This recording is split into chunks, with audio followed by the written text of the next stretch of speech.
नमस्कार, अपने उत्तराखंड में आप सबका स्वागत है। मैं हूं आपके साथ प्रीति सिंह। चलिए बुलेटिन की शुरुआत करते हैं और अब खबरों पर विस्तार से नजर डालते हैं। मुख्यमंत्री तीरथ सिंह रावत ने सचिवालय में कोविड-19 महामारी के नियंत्रण और कोविड वैक्सीनेशन की प्रगति को लेकर वीसी के जरिए समीक्षा बैठक करी, जहां पर मुख्यमंत्री तीरथ सिंह रावत ने सभी जनपदों से कोविड महामारी के नियंत्रण और टीकाकरण की फिलहाल की स्थिति की जानकारी ली। और इस दौरान मुख्यमंत्री ने कोरोना की संभावित तीसरी लहर को देखते हुए संबंधित व्यवस्थाएं पूरा करने के दिशा निर्देश दिए। साथ ही समस्त जनपदों की चिकित्सा इकाइयों में पर्याप्त मात्रा में ऑक्सीजन बेड, आईसीयू बेड्स की व्यवस्था सुनिश्चित किए जाने के निर्देश भी मुख्यमंत्री तीरथ सिंह रावत की ओर से दिए गए।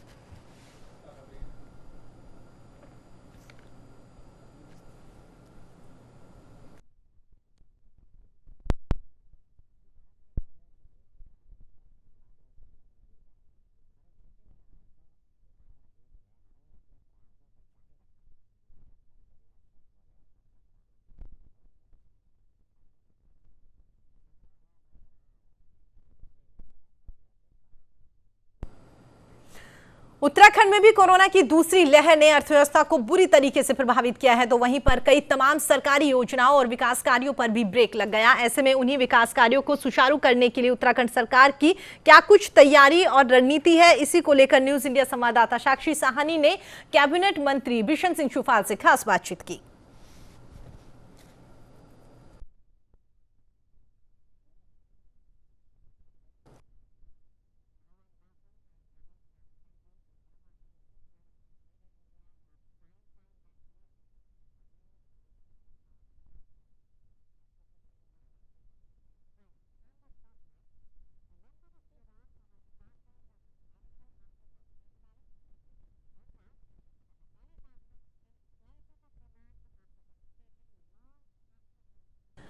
उत्तराखंड में भी कोरोना की दूसरी लहर ने अर्थव्यवस्था को बुरी तरीके से प्रभावित किया है, तो वहीं पर कई तमाम सरकारी योजनाओं और विकास कार्यों पर भी ब्रेक सा लग गया।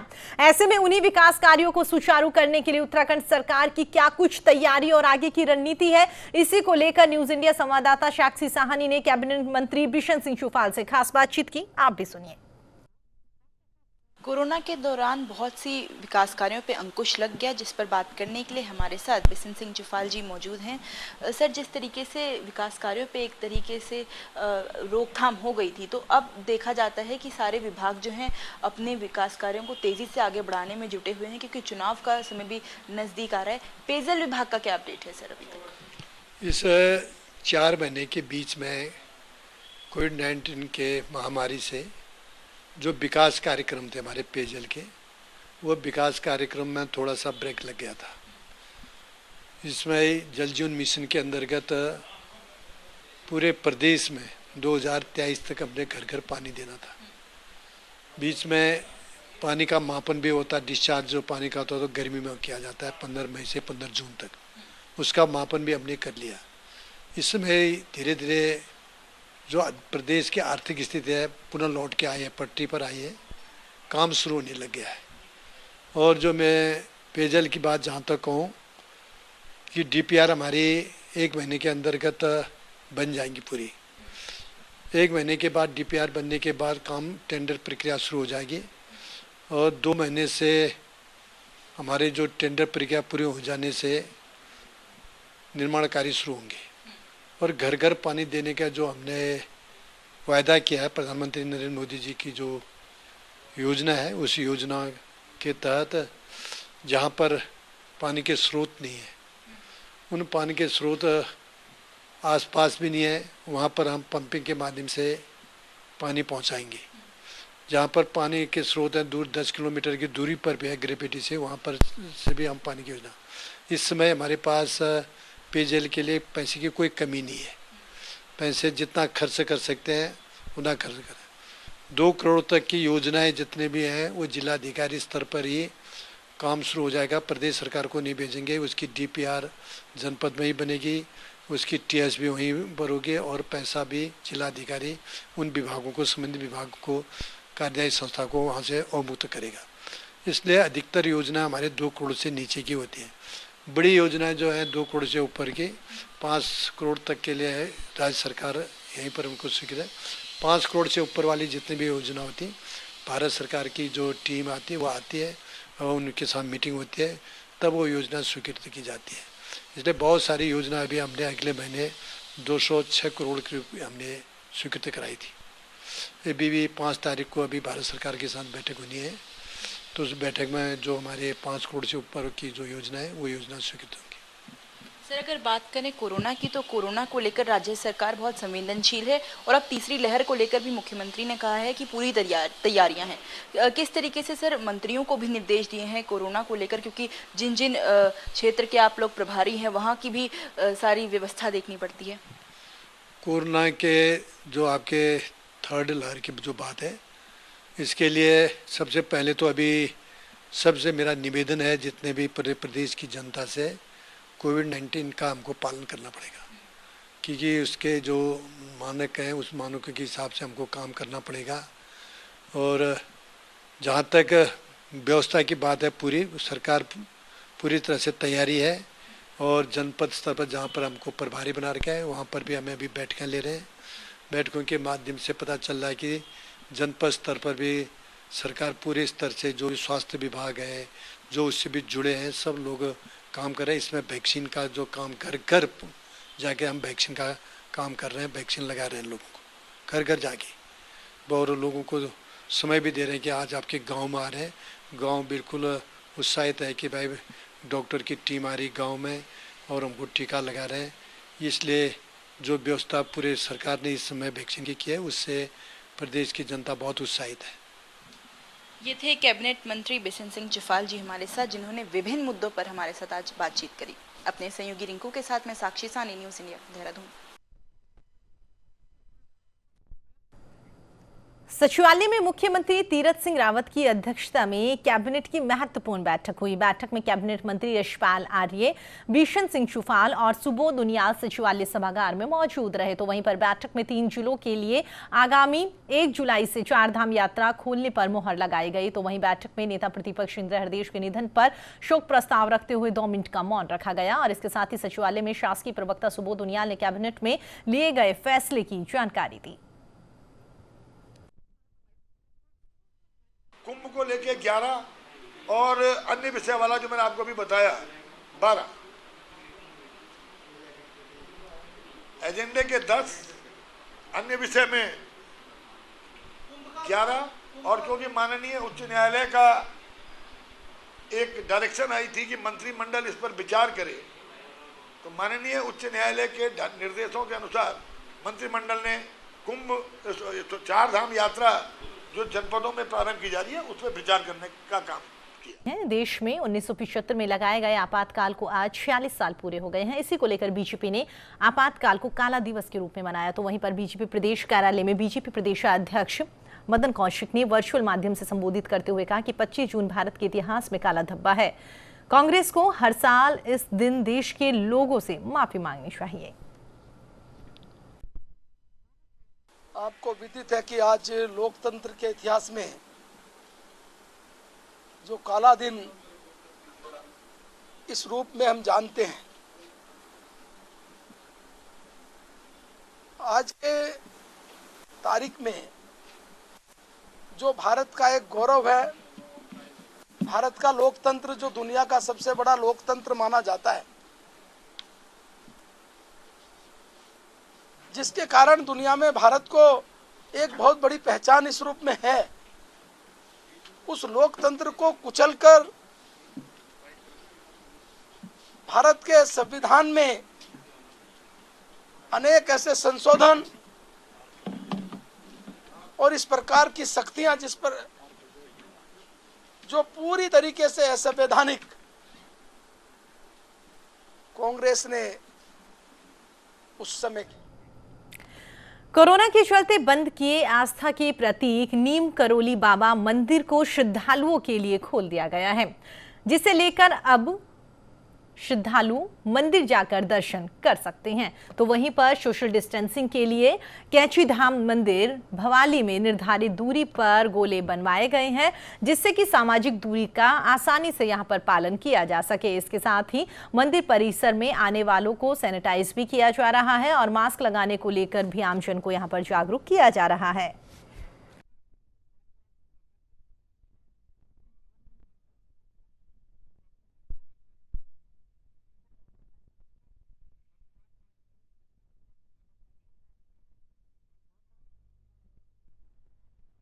बता दें, कोरोना काल में जिस तरीके से सरकार की ओर से तमाम धार्मिक कार्यक्रम करने के लिए मनाही थी और उसके साथ ही तमाम धार्मिक स्थल जो थे वहां पर भी पूरी तरीके से कोरोना के बढ़ते मामलों को देखते हुए रोक लगा दी गई थी। लेकिन जैसे जैसे कोरोना की रफ्तार कम होती हुई नजर आ रही है, वैसे वैसे ही तमाम मंदिर जो हैं वो भी धीरे धीरे खुलते हुए नजर आ रहे हैं। नैनीताल के अंतर्राष्ट्रीय ख्याति प्राप्त कैची धाम की अगर हम बात करें तो वहां पर लाखों श्रद्धालु आते हैं, लेकिन कोरोना काल में कपाट बंद कर दिए गए थे। अब जब मामले कम हुए हैं तो यहां पर कपाट खोल दिए गए हैं। धीरे धीरे श्रद्धालु जो है उनका सिलसिला वहां पर आने का शुरू हो गया है, लेकिन इस दौरान सरकार और प्रशासन की ओर से तमाम गाइडलाइंस भी वहां पर जारी की गई है।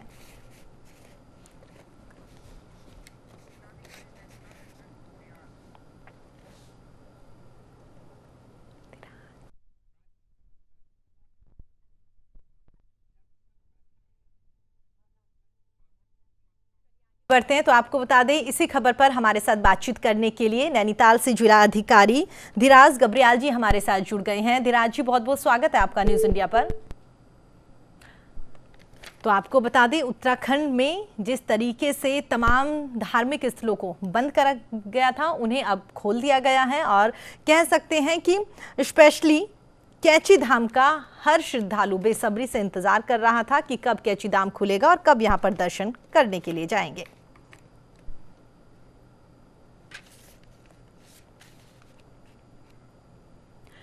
उत्तराखंड के पूर्व मुख्यमंत्री त्रिवेंद्र सिंह रावत ने अल्मोड़ा का दौरा किया, जहां पर चितई गोलू दरबार पहुंचकर गोलज्यू मंदिर में पूजा अर्चना करी। उसके बाद में उन्होंने अल्मोड़ा के जिला अस्पताल में पहुंचकर रक्तदान कार्यक्रम का शुभारंभ किया। इस मौके पर बीजेपी कार्यकर्ताओं ने रक्तदान भी किया और इसके बाद में सोमेश्वर रवाना हो गए, जहां पर काटली क्षेत्र में अपने कार्यालय में साल 2016 में कोसी पुनर्जनन अभियान के तहत किए गए वृक्षारोपण अभियान का जायजा लेने के साथ ही वहां कोसी नदी के किनारे वृक्षारोपण भी करेंगे। पार्टी के कार्यकर्ता होने के नाते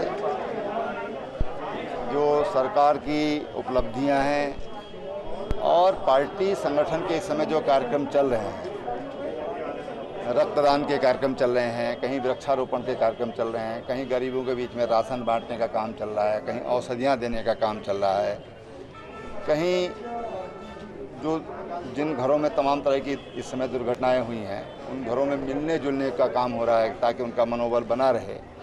इन तमाम तरह के कार्यक्रम इस समय पार्टी के द्वारा हो रहे हैं। अभी हरेला पर्व आने वाला है और हरेला बड़े जोर शोर से, आप सबको जानकारी है कि पिछले 2-3 सालों से बृहद वृक्षारोपण हम उस पर कर रहे हैं। मुख्यमंत्री तीरथ सिंह रावत ने आपदा प्रभावित परिवारों के लिए पुनर्वास हेतु धनराशि स्वीकृत करी है, जहां पर पिथौरागढ़ की मुनस्याई तहसील के सैनर गांव के पास में 20 आपदा प्रभावित परिवारों के पुनर्वास के लिए यहां पर सरकार की ओर से 85 लाख रुपए, धारचूला तहसील के कनार तोक जिमतड़ा गांव के 7 परिवारों को 29.75 लाख की धनराशि स्वीकृत करी है। इसके अलावा बागेश्वर के कागड़ा तहसील के सेरी गांव में 04 आपदा प्रभावित परिवारों के लिए यहां पर 17 लाख की धनराशि स्वीकृत की गई है।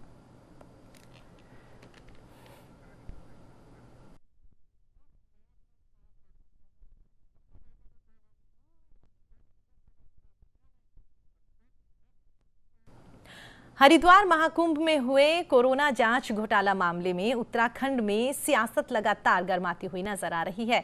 तो वहीं पर कांग्रेस ने हाईकोर्ट के सिटिंग जज की निगरानी में न्यायिक जांच करवाने की मांग को लेकर हरिद्वार में उपवास किया, जिसे लेकर बीजेपी प्रदेश अध्यक्ष मदन कौशिक ने कांग्रेस पर पलटवार किया। मदन कौशिक ने कहा कि कांग्रेस का ये उपवास सिर्फ एक नौटंकी है। कांग्रेस जनता की नजरों में आने के लिए ये सब कर रही है, जिसका उसे कोई भी लाभ नहीं मिलेगा, जबकि राज्य सरकार ने इस मामले में एसआईटी गठित करके आगे की कार्यवाही शुरू भी कर दी। जिस समय ये सूचना मिली तत्काल इस पर एसआईटी गठित हो गई, जांच बैठ गई, तत्काल इस पर कार्रवाई प्रारंभ हो गई है। और आज कांग्रेस केवल ये नोटंकी करके और कहीं ना कहीं 4.5 वर्षों में जो प्रदेश के लिए विपक्ष के तौर के जनादेश पर कुछ किया नहीं, आज केवल इस प्रकार का एक अपना नौटंकी के माध्यम से और लोगों का ध्यान आकर्षित करना चाहती है। भारतीय जनता पार्टी जो पूरी ताकत के साथ कार्यकर्ताओं के साथ कोविड में भी लोगों की सेवा कर रही है लगातार निरंतरता में, वही कांग्रेस इस प्रकार के कार्यक्रमों में व्यस्त है, तो निश्चित रूप से इसका स्थान इस प्रकार कहीं भी नहीं। ऋषिकेश से हरिद्वार की तरफ जा रही एक कार डिवाइडर से टकरा गई, जिसके चलते कार में अचानक से आग लग गई। घटना वन विकास निगम के डिपो नंबर 2 के सामने की बताई जा रही है। तो वहीं पर सूचना मिलने पर पुलिस और दमकल की गाड़ियां मौके पर पहुंची है। कड़ी मशक्कत के बाद आग पर काबू पा लिया गया। जानकारी के मुताबिक कार में 5 लोग सवार थे। गनीमत रही कि किसी को कोई नुकसान नहीं पहुंचा।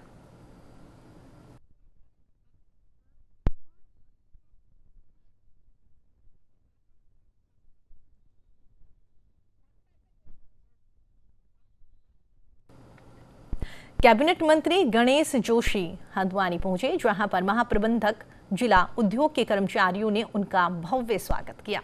इस दौरान मंत्री गणेश जोशी ने काठ गोदाम के सर्किट हाउस में ग्राम उद्योग के अधिकारियों के साथ में एक समीक्षा बैठक करी। ये बैठक मंत्री गणेश जोशी ने इस बैठक में बताया कि ग्राम उद्योग में हस्तकला का प्रमुख योगदान है, जिसमें उत्तराखंड की हस्तकला पूरे भारत में मशहूर है।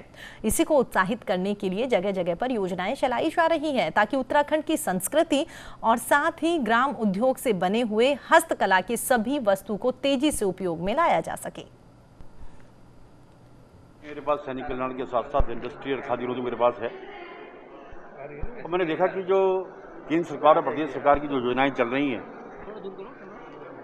वो कितनी फुलफिल हुई हैं, और मुझे देखकर अच्छा लगा कि जो योजनाएं हमारी, चाहे प्रधानमंत्री सुरक्षा योजना की हो, चाहे मुख्यमंत्री सुरक्षा योजना, उसके टारगेट से अधिक लक्ष्य यहाँ पर हमने हासिल किया है।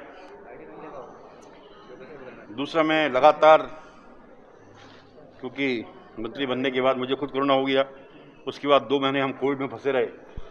सबसे सेंसिटिव जिले देहरादून का प्रभार मेरे पास था, और 10-12 दिन से मैं लगातार इस काम पे लगा हूँ। इंडस्ट्रियल क्षेत्रों में जाकर इंडस्ट्री के लोगों से मिल रहा हूँ, उनकी समस्याओं को सुन। लक्सर के केशव नगर मोहल्ला निवासी अश्विनी साल 2005 में एसएसबी में कांस्टेबल के पद पर भर्ती हुए थे, जिसके बाद में पदोन्नति पाकर हेड कांस्टेबल बन गए। गौरतलब है कि हाल ही में विभाग ने उन्हें भगोड़ा घोषित कर नौकरी से बर्खास्त कर दिया। अश्विनी ने इसके खिलाफ राष्ट्रपति, प्रधानमंत्री, गृह मंत्री और रक्षा मंत्री को शिकायत भेजी, पर कार्रवाई नहीं हुई। वहीं 2 दिन पहले अश्विनी ने सोशल मीडिया पर अपनी बात रखी थी, जिस पर पूर्व मुख्यमंत्री हरीश रावत ने संज्ञान लेते हुए अपने बेटे पीसीसी सदस्य वीरेंद्र रावत को लक्सर भेजा। वीरेंद्र रावत ने अश्विनी के घर पहुंचकर उनसे पूरे मामले की जानकारी ली, जिसमें पूरी जांच के बाद सिपाही को इंसाफ दिलाने का आश्वासन दिया गया।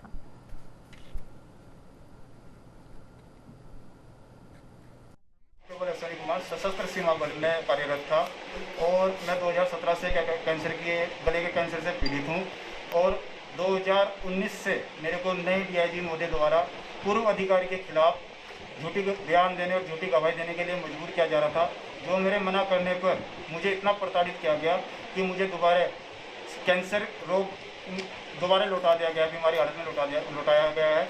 और इस घटना के संबंध में मैंने माननीय राष्ट्रपति महोदय, प्रधानमंत्री महोदय, गृह मंत्री महोदय, SC/ST आयोग, हर जगह अपनी गुहार लगाई, लेकिन मेरी समस्या का कोई समाधान नहीं हो पाया है, और आज मजबूर होकर मुझे सोशल मीडिया का सहारा लेना पड़ा। रानीपुर कोतवाली में नशे के खिलाफ जागरूकता अभियान के तहत एएसपी हरिद्वार ने जनप्रतिनिधियों के साथ महत्वपूर्ण बैठक करी। दरअसल पुलिस महानिदेशक अपराध और कानून व्यवस्था के आदेश के अनुसार ड्रग्स जागरूकता सप्ताह मनाया जा रहा है, और इसी के कड़ी में एएसपी हरिद्वार डॉक्टर विशाखा भदाणे के नेतृत्व में बैठक का आयोजन किया गया, जिसमें रानीपुर कोतवाली क्षेत्र से आए सभी जनप्रतिनिधियों को नशे के खिलाफ में जागरूक किया गया। डॉक्टर विशाखा ने सभी को अपनी जिम्मेदारी समझाते हुए कहा है कि नशे का कारोबार लगातार बढ़ता हुआ नजर आ रहा है, जिसको देखते हुए आने वाले कल के बच्चों के लिए इस पर बड़ा ही दुष्प्रभाव पड़ता हुआ दिखाई देगा। वहीं पर सभी जनप्रतिनिधियों ने भी अपनी अपनी बातें एसपी के सामने रखी।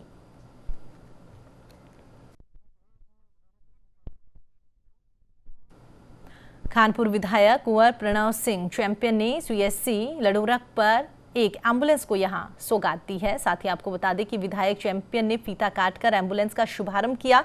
उनकी ओर से कहा गया कि वर्तमान हालातों में चिकित्सा के क्षेत्र में एम्बुलेंस काफी मददगार साबित होती हुई नजर आ रही है। चैंपियन ने क्षेत्र की समस्या को ध्यान में रखते हुए कहा है कि 27 लाख रुपए की कीमत से एक एम्बुलेंस को यहां पर स्वीकृति दी गई है। उनकी ओर से यह भी कहा गया चिकित्सा व्यवस्था को लेकर किसी भी प्रकार की कोई कमी आने वाले दिनों में खानपुर में नहीं रहने दी जाएगी।